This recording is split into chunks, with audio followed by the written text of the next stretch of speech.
welcome. This is Pankaj here, Pankaj Kumar Singh. In this video, we are going to be solving a question from LPP or a linear programming problem itself. Okay. Before we can continue into that, let's have a small introduction of linear programming, or why exactly and how was it discovered. Linear programming problem was introduced or discovered during World War II. Okay. If I can explain that to you in few sentences, if I'm looking at, maximizing the damage to the enemy and minimizing my cost. So with a minimum effort, I want a maximum damage. So how do I do that? Now that has been researched by multiple mathematicians, scientists, and physicians, and they all came up with a concept known as operational research, or LPP. Now, all of these mathematicians worked on it individually, and then combined together, they came up with LPP. Okay. Now, few of them have been listed here. That's Danzig, Kantorovich, and Narendra Karmakar was not involved during World War II, but he has developed a method of solving solving multivariable linear equation. Okay, there is a method known as simplex method to solve a multivariable linear equation. See, what basically happens is, in our scenario, for us, we're going to be either dealing with a 2-variable equation or a 3-variable equation. But in real life scenarios, we might have to deal with, let's say, a 5-variable and a 10 equations dependent on these 5 variables. So when we are solving something like this, it's going to be a difficult task and we have something known as a simplex method, and Narendra Karmakar just provided a new method or innovative way of solving it. So what are the applications of it? I mean, where is and how is linear programming problem used in this scenario? Because right now we don't have wars. Linear programming problem has found its application in manufacturing issues and diet issues. We will look at these questions, and then allocations. What is allocation and what exactly am I talking about? You will know once you look at the question. And then we have a transportation problem. Okay. So apart from that, we have a postman's problem, which you don't learn. If you want to learn about postman problem, you need to know about graph theory. Okay. Now when I'm doing graph theory, I also have to use simplex method to solve for postman problem. And this is used in network analysis. Okay, and there's multiple uses for linear programming problem at this moment. Okay, for us, we're going to restrict at how to solve the question, or how to find the solution, and how to maximize few things, or minimize my cost or maximize my profit. And there are a few terminologies that you need to know before we can get into solving linear programming problem. Okay, I'm going to explain the question to you. Once I'm done with the question, I will try and come up with all these terminologies and explain the terminologies. It's not going to take a long time.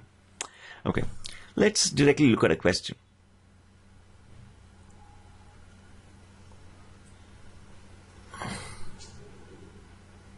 All right. Now, if I look at the question here, what I see is that a manufacturing company makes 2 models of A and B. So you can see here that I have made 3 boxes, 1, 2, and the 3rd box. Okay. So you also, for your CBSE exams, I would recommend, or I would suggest, that you do these 3 boxes. If you do these 3 boxes, it's going to be easier for you to solve the question, and also easier for the person who corrects your paper to understand what you have done. Okay. It's more systematic this way.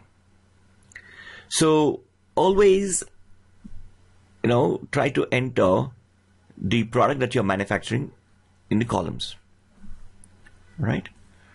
So your product that you're manufacturing will go here. Okay. Even if you enter it here, that's not a problem. But as I convention, please use it on the columns. So in the question, he says that the manufacturing company is making two products, which is A and B, which I mentioned here, and each piece of model A requires 9 hours of labor and labor hours of fabricating and finishing. So there's two things that is happening to the product.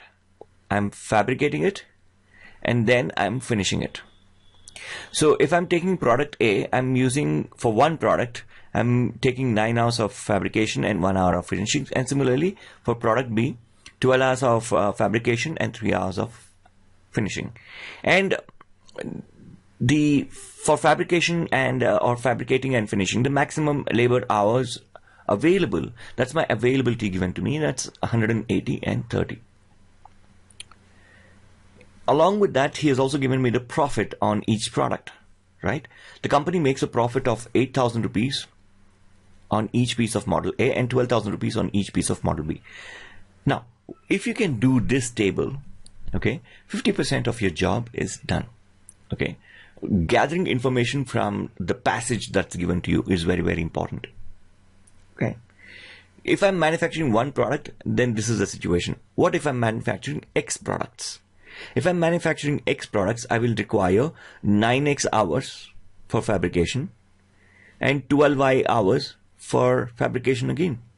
So for fabrication and finishing, I cannot make use of more than 180 hours. So that is going to be my first inequality, which is 9X plus 12Y equal to or less than or equal to 180, which can be reduced further and written as 3X plus 4Y less than or equal to 60.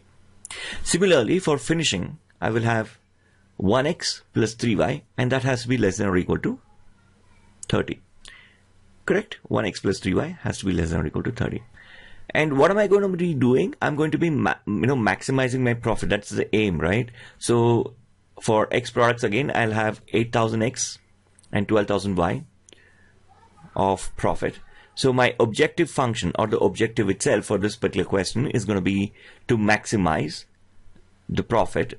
The objective function is always represented by z. It's a convention. 8,000x plus 12,000y. And what are my restrictions, or I can say constraints, subjected to constraints?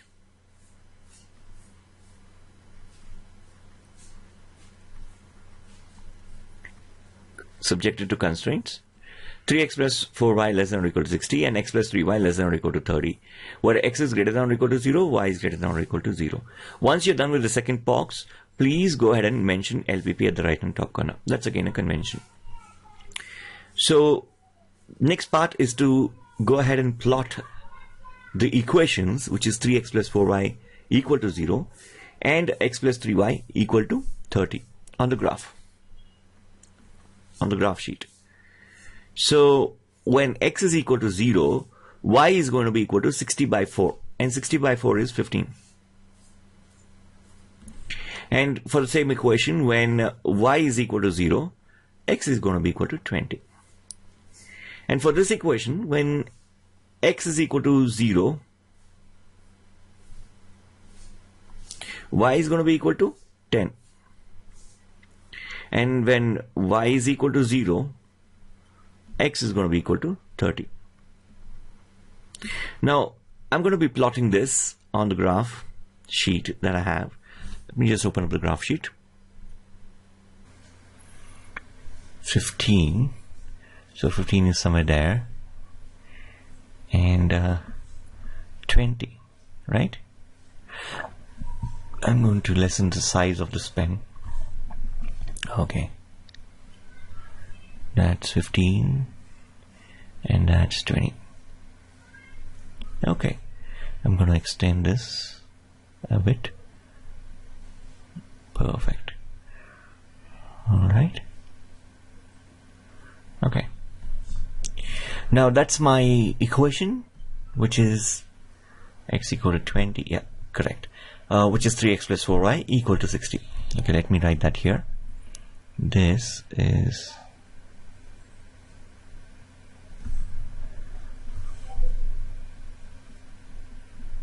3x plus 4y equal to 60, and this can be extended on either direction. And I'm going to be plotting the other line, which is x plus 3y equal to 30. So x is equal to 0, y is 10, 30, 10 to 30. Perfect. Let me extend this. Okay, wonderful. So this is x plus 3y equal to 30.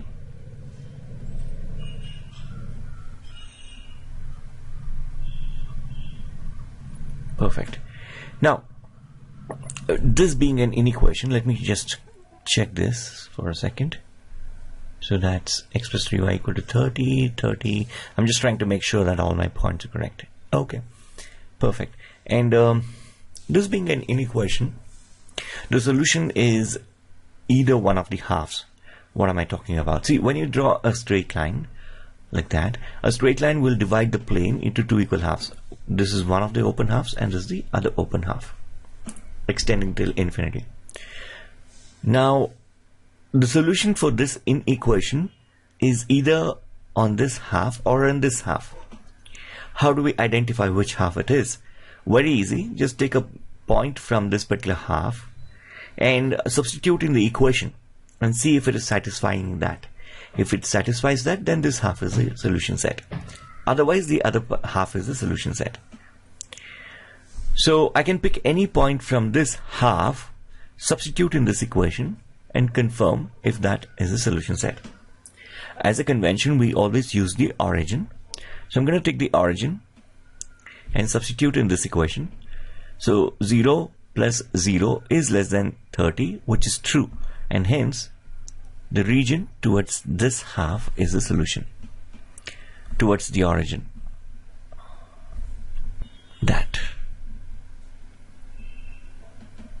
For the other equation, again, I'm going to be substituting 0, 0, which is true, less than 30, and hence, for this, also, this side is the solution, right?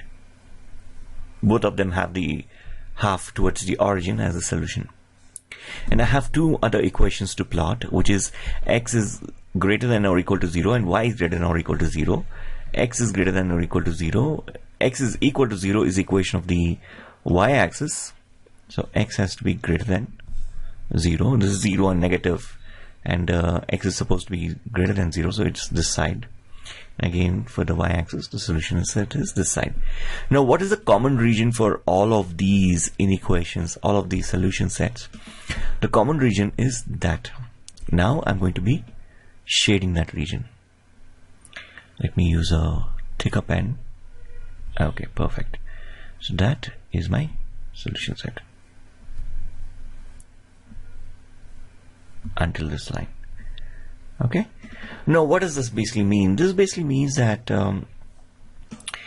any point inside of this particular region will be a solution for the equation given to me, which means this point is a solution, this point is a solution, this point is a solution.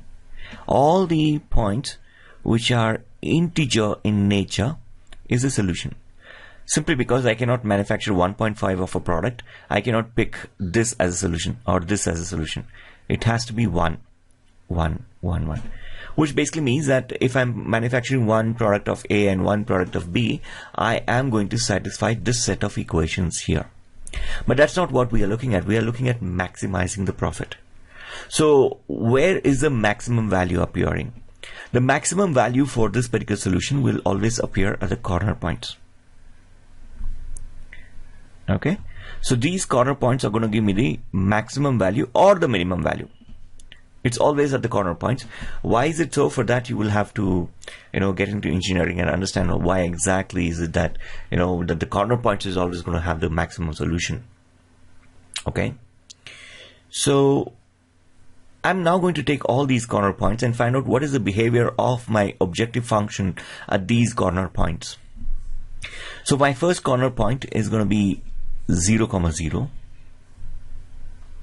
Okay, so that's my corner points. Just okay, so that's a corner points. So 0, 0 is my first corner point, and my second corner point was 0, 10.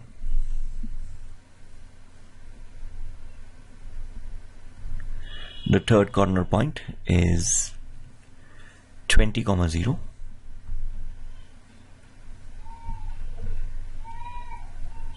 And then I have my fourth corner point, which is on the graph, it is 12, 6. Right? That's 12, 6. Now, what's my objective function at these corner points? Objective function at these corner points. So my objective function was 8000x plus 12,000y. Right? 8000x plus 12,000y. So when I substitute 8000 here, I will have 8000 into 0 plus 12,000 into 0. And what is the value? Well, it makes sense, because what does this suggest? That I'm manufacturing 0 product of A and 0 product of Y. Obviously, I'm not going to have profit. So the value is 0. Now, when I'm manufacturing 0 product of X, which means I will be having 8000 into 0 plus 12,000 into 10. So that's going to give me 1, 2, 3 zeros, and then one more 0 extra. So that's 1,20,000. Correct? And what about this? 8,000 into 20 plus 12,000 into 0. And the profit is going to be 1,60,000. Now let me try this, which is 8,000 into 12 plus 12,000 into 6. I'm going to open up the calculator for this. 8,000 into 12 plus, open another bracket, 12,000 into 6. So I get 1,68,000. So for that, I'll be updating the value as 1,68,000. Okay, so what does this basically tell me? That I'm going to get the maximum profit when I'm manufacturing 12 products of A, 12 product A and 6 product B. And the company should manufacture 12 product A and 6 products or 6 product B to 1,68,000. Okay, so that's 1 lakh rupees, 1,68,000. That's it. It's a very simple question. Now let's look at the terminologies that I was talking about, for which I'm going to go back to the let's start from here. See, the ones which helped me to take the decision on the cost or on the profit, which was this and that, and I assigned or took them as the variables X and Y, and hence these are known as my decision variables. Okay, the ones which help me to take the decision are my decision variables. I've already explained to you or talked about what is the objective function. Objective function is basically the objective which is either maximizing or minimizing. Constraints are the restrictions that I have, and they are always going to be a less than or equal to or a greater than or equal to. Basically, it's going to be an inequation. And I will have my non-negativity constraints. What does this tell me? That I have to manufacture product A and product B, or I might not manufacture it at all. It cannot be negative. I cannot be manufacturing minus 5 products. So that's what the non-negativity constraints would mean. And those are my corner points. I've talked about it. Now let's go to the graph. Now, if I look at the graph, what I see here is the shaded region, right? Now this shaded region will be known or will be called as my feasible region. Feasible region. And any solution from this feasible region will be my feasible solution. Basically, that means that, you know, all these solutions, all these points would satisfy the given inequations. However, we have the maximum or the minimum at the corner points. I have already told you what is the corner point. Okay, so these are my few definitions or, you know, words that I'll be using, or that's been defined in your book for LPP, other terminologies. Okay, with that we have successfully solved a linear programming problem. Very interesting. Okay, let's look at this. So we made 3 boxes. Again, I'm insisting, I'm giving you giving a lot of focus on making these boxes. Very important. I'm emphasizing a lot on making these 3 boxes simply because it is more systematic, and the person who's correcting your paper will find it very easy to correct it, and it's going to build up a very good impression of you on the paper. Okay, and first box will be for the information that you gather from the question, second box the LPP, and the third box for the corner points and the closing statement. Once you're done with this, your question is over and you get full marks for this. Okay, so that's it. Thank you very much for listening to this video. I'm going to be making a few more videos on diet problems or transportation problem, which is the important problem of all these questions. The transportation problem is considered to be the toughest. Okay, so please watch this video, share the videos. Okay, and if you have any suggestions on how to improve the video, please post it on the comment section. Okay, and subscribe to it. Thanks a lot. Goodbye.